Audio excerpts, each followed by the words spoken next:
ಹರಿ ಓಂ. ಗುರುವೇ ಸರ್ವಲೋಕಾನಾಂ ವಿಷಜೇ ಭವರೋಗಿಣಾಂ ನಿಧಿಯೇ ಸರ್ವವಿದ್ಯಾನಾಂ ದಕ್ಷಿಣಾಮೂರ್ತಯೇ ನಮಃ. ನಮಸ್ಕಾರ, ವೆಲ್ಕಮ್ ಟು ವಾಸ್ತುಜ್ಯೋತಿ ಕಾರ್ಯಕ್ರಮಕ್ಕೆ ಸುಸ್ವಾಗತಗಳು. ಈ ದಿನ ವಿಶೇಷತೆ ಏನು ಅಂತಂದರೆ, ನಮಗೆ ಈಗ ಜೂನ್ 2ನೇ ತಾರೀಕು ಗುರು ಬದಲಾವಣೆ ಅಂದರೆ ಮಿಥುನ ರಾಶಿಯಿಂದ ಕರ್ಕ ರಾಶಿಗೆ ಪ್ರವೇಶ ಮಾಡ್ತಾರೆ.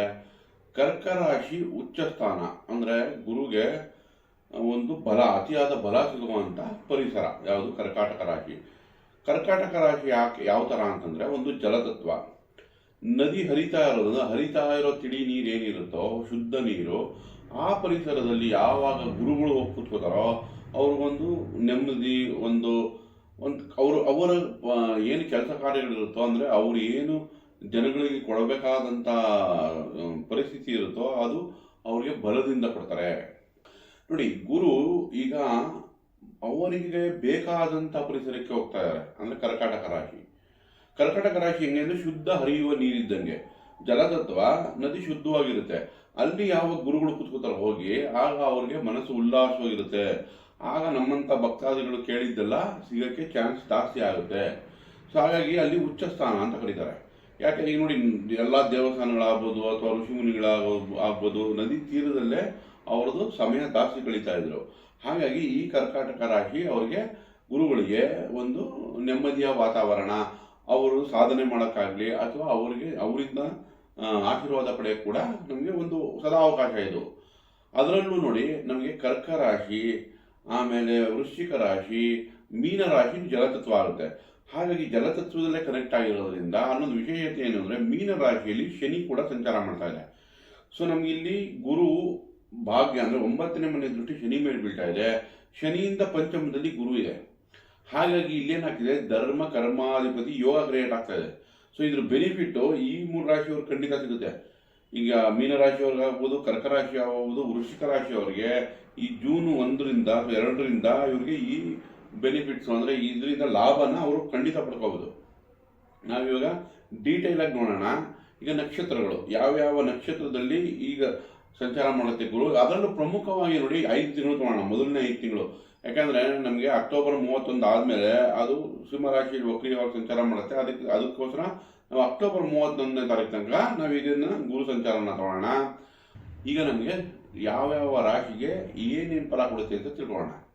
ವೃಷಭ ರಾಶಿ ನೋಡಿ, ವೃಷಭ ರಾಶಿಯವರಿಗೆ ಈಗ ಗುರುಬಲ ಇತ್ತು. ಜೂನ್ 1ರಿಂದ ಅದು 3ನೇ ಮನೆಯಲ್ಲಿ ಉಚ್ಚ ಸ್ಥಾನಕ್ಕೆ ಹೋಗ್ತಾ ಇದೆ. 3ನೇ ಮನೆ ನೋಡಿ, ನಮಗೆ ಜೀವನಕ್ಕೆ ಅಗತ್ಯವಾಗಿ ಬೇಕಾಗಿರೋದು ನಿಮ್ಮ ಎಫರ್ಟ್ಸು, ಪರಾಕ್ರಮ. ಅಂದರೆ ನಿರಂತರವಾಗಿ ದುಡಿಮೆ ಏನು ಬೇಕು. ದಿನನಿತ್ಯ ನಾನು ಆ ಎಫರ್ಟ್ ಅಂತೂ ಕಡಿಮೆ ಮಾಡಲ್ಲ.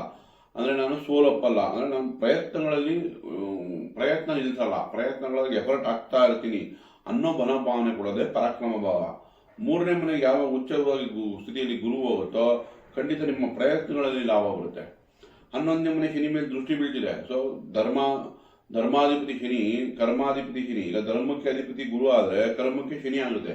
ಹಾಗಾಗಿ ಇವರಿಬ್ರು ಕರೆಕ್ಷನ್ ನಿಮ್ಮ ಪ್ರಯತ್ನಗಳು, ಅಂದರೆ ನೋಡಿ, ಶನಿ ನಿಮ್ಮ ಪ್ರಯತ್ನಕ್ಕೆ ಮೋಸ ಮಾಡಲ್ಲ. ಹಾಗಾಗಿ ನಿಮ್ಮ ಪ್ರಯತ್ನಗಳಿಗೆ ಖಂಡಿತ ಲಾಭಗಳನ್ನು ತಂದುಕೊಡುತ್ತೆ. ಹಾಗೆ ರಾಹು ಕರ್ಮಸ್ಥಾನದಲ್ಲಿದೆ, ಅದು ಒಳ್ಳೆ ರಿಸಲ್ಟ್ ಕೊಡ್ತಾ ಇದೆ. ನಂತರ ನಿಮಗೆ 4ನೇ ಮನೆ ಕೇತುಗೆ ಪರಿಹಾರ ಬೇಕಾಗುತ್ತೆ. ಸೊ ತಾಯಿ ಆರೋಗ್ಯದಲ್ಲಿ ಸ್ವಲ್ಪ ಚಿಂತೆ ಬರುತ್ತೆ, ಅಥವಾ ಮನೆಯಲ್ಲಿ ಏನಾದರೂ ನಿರಾಸೆ ಇರುತ್ತೆ. ಅದಕ್ಕೋಸ್ಕರ ಬೀದಿ ನಾಯಿಗೆ ಆಹಾರ ಕೊಡೋದು, ಗಣೇಶನ ಅಷ್ಟೋತ್ರಗಳು ಹೇಳೋದು, ಗಣೇಶನಿಗೆ ಒಂದು 21 ಗರಿಕೆ ಕೊಡೋದು, ಗಣೇಶನಿಗೆ ಹೋಗಿ ಒಂದು ಅಷ್ಟೋತ್ರಗಳು ಹೇಳಿ ನಿಮ್ಮ ಹೆಸರು ಅರ್ಚನೆ ಮಾಡಿಸೋದು. ಇದರಿಂದ ಖಂಡಿತ ನೀವು ಲಾಭನ ಪಡ್ಕೋಬೋದು. ಇನ್ನು ಗುರು ಪ್ರಯತ್ನದ ಅಂದರೆ 3ನೇ ಪರಾಕ್ರಮ ಭಾವದಲ್ಲಿದ್ದಾಗ ಅಂಟಮಂದಿರ ಸಹಾಯ ಆಗೋ ಚಾನ್ಸಸ್ ಇರುತ್ತೆ, ಬ್ಯಾಂಕಿಂದ ಸಹಾಯ ಆಗೋ ಚಾನ್ಸಸ್ ಇರುತ್ತೆ. ಓವರ್ ನೋಡಿ, ನಿಮಗೆ ಗುರು ದೃಷ್ಟಿ ಕೂಡ 6ನೇ ಮನೆ ಮೇಲೆ ಬೀಳ್ತಿದೆ. 6ನೇ ಮನೆ ಮೇಲೆ ದೃಷ್ಟಿ ಬಿದ್ದಾಗ ಏನಾಗುತ್ತೆ, ಸಾಲ ತೀರಿಸುವಂಥ ಸಿಚುವೇಶನ್ಸು ಚೆನ್ನಾಗಿ ಬರುತ್ತೆ. ಅಂದರೆ ನಿಮಗೂ ಸಾಲಗಳನ್ನ ತೀರಿಸ್ಕೊಳ್ಳುವಂಥ ಈಗ ಸಮಯ. ನೋಡಿ, ಮಕರ ರಾಶಿ ಮೇಲೆ ಯಾವಾಗ ಗುರು ದೃಷ್ಟಿ ಬೀಳುತ್ತೋ ನಿಮಗೆ ಭಾಗ್ಯದ ಮೇಲೆ ದೃಷ್ಟಿ ಬಿದ್ದಾಗಾಯಿತು. ಹಾಗಾಗಿ ನಿಮಗೆ ಭಾಗ್ಯದ ಅದೃಷ್ಟಗಳು ಕೊರತೆ ಇರಲ್ಲ. 11ನೇ ಮನೆ ಮೇಲೆ ದೃಷ್ಟಿ ಬಿದ್ದಿದೆ. ಸೊ ಆಗ ಲಾಭ ಕೂಡ ನೀವು ಪ್ರಯತ್ನಗಳಿಂದ ಪಡ್ಕೋಬೋದು. ಸೊ ನಮ್ಗೆ ಇವಾಗ ವೃಷಭ ರಾಶಿಯವರಿಗೆ ಇಷ್ಟು ದಿವಸ ಕುಟುಂಬದಲ್ಲಿ ಅನ್ಕೊಂಡಿದ್ದ ಕೆಲಸಗಳು ನಡೀತಿತ್ತು. ಈಗ ನಿಮ್ಮ ಪ್ರಯತ್ನಗಳು ಬೇಕು ಅಂತ ಅಷ್ಟೇ ಇದ್ರ ಅರ್ಥ. ಆ ಪ್ರಯತ್ನಗಳು ನಿಮಗೆ ಸ್ವಲ್ಪ ಕಡಿಮೆ ಇದ್ರೂ ಲಾಭ ಕೊಟ್ಬಿಡುತ್ತೆ, ಯಾಕಂದರೆ ಗುರು ಉಚ್ಚ ಸ್ಥಿತಿ ಇದೆ. ಸೊ ಓವರ್ ಆಲ್ ತೊಗೊಂಡ್ರೆ ವೃಷಭ ರಾಶಿಯವರು ಚೆನ್ನಾಗಿದೆ ಅಂತ ಹೇಳ್ಬೋದು. ಈ 5 ತಿಂಗಳು ಒಳ್ಳೆಯದಾಗಿದೆ. ದಯವಿಟ್ಟು ಈ ವಿಡಿಯೋ ಇಷ್ಟ ಆಗಿದ್ದಲ್ಲಿ ಲೈಕ್ ಮಾಡಿ, ಶೇರ್ ಮಾಡಿ, ಸಬ್ಸ್ಕ್ರೈಬ್ ಮಾಡಿ. ಧನ್ಯವಾದ.